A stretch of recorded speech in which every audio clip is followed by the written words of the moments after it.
Bonjour mes délicieux co-créateurs, c'est Lilou. Je me retrouve à Sedona avec la magnifique Adèle, qui a 86 ans en fait, qui est une dame absolument fantastique, qui a voyagé à travers tout le monde et qui a une vision extraordinaire pour cette planète.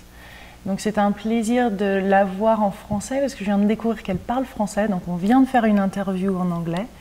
Donc Adèle va essayer de nous expliquer, nous parler de cette vision qu'elle a de la planète, de sa relation à la planète en français. Donc merci de votre patience à l'avance. Merci Adèle de le faire en français. Merci.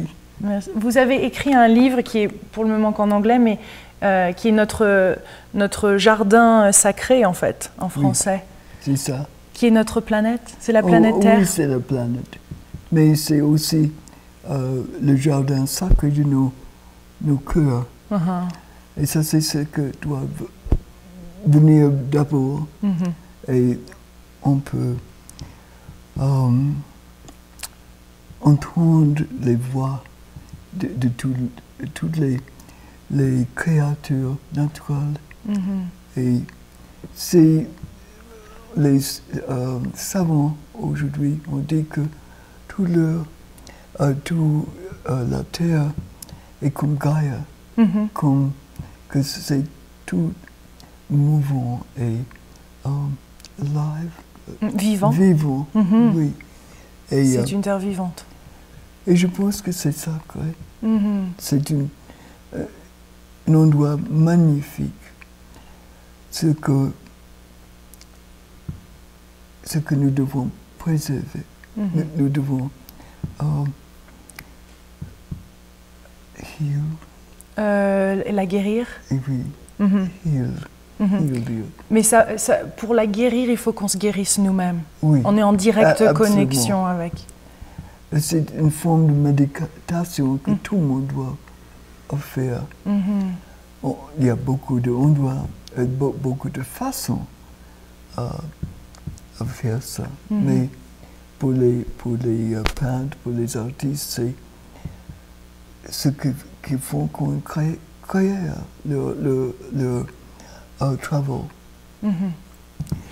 Dites, ce que j'adore quand vous parlez du sacré, c'est que vous dites, pour qu'il y ait du sacré, oui. Il faut, là où on met de l'amour, ça devient sacré. Oui, c'est absolument ça. C'est ça, l'amour est capable de tout. Oui, nous devons aimer nos voisins, mais nos voisins sont aussi toutes les créatures du monde, de la Terre. Et un jour, nous devons parler avec eux, entendre les mots, les chansons, parce que nous sommes une toute partie de ce monde. Et notre monde, la Terre, est une toute partie de l'univers.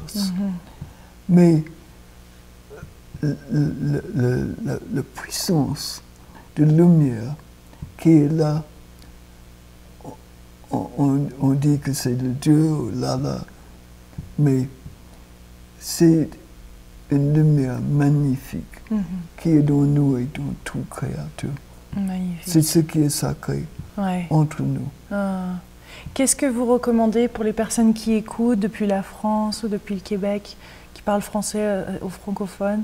Qu'est-ce qu'on peut faire dans notre vie, dans notre propre vie pour participer?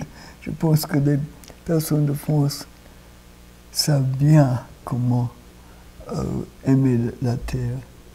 Et ils peuvent nous envoyer de l'amour aux États-Unis. Absolument, parce que c'est l'Amérique qui a la puissance d'aider, mais n'ont pas le cœur ni les yeux pour voir.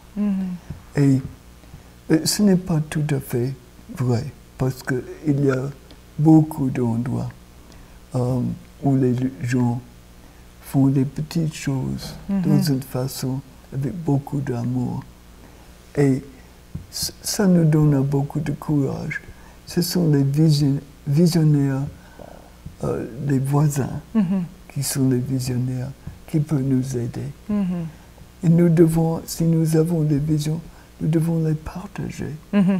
C'est ce que j'ai essayé à faire. Il y a une personne en anglais, le prince de Wales, qui a fait un livre magnifique qu'on appelle Harmony. Comment est-ce que c'est? Harmonie. Harmonie, oui. Et ça vaut la peine à lire pour tout le monde parce qu'il a fait beaucoup de compagnies qui ont fait des choses pour aider la Terre de beaucoup de façons. Il est un poète de la langue aussi. Il y a beaucoup de poètes qu'on doit entendre. Des écrivains. Oui. Ouais. Merci beaucoup Adèle pour ce moment et pour l'avoir fait en français. Quel délicieux partage. Merci. Je demande pardon à tout le monde. C'était très clair. Français. Non, c'était très clair. Merci Adèle. Gros bisous depuis Sedona. Au revoir.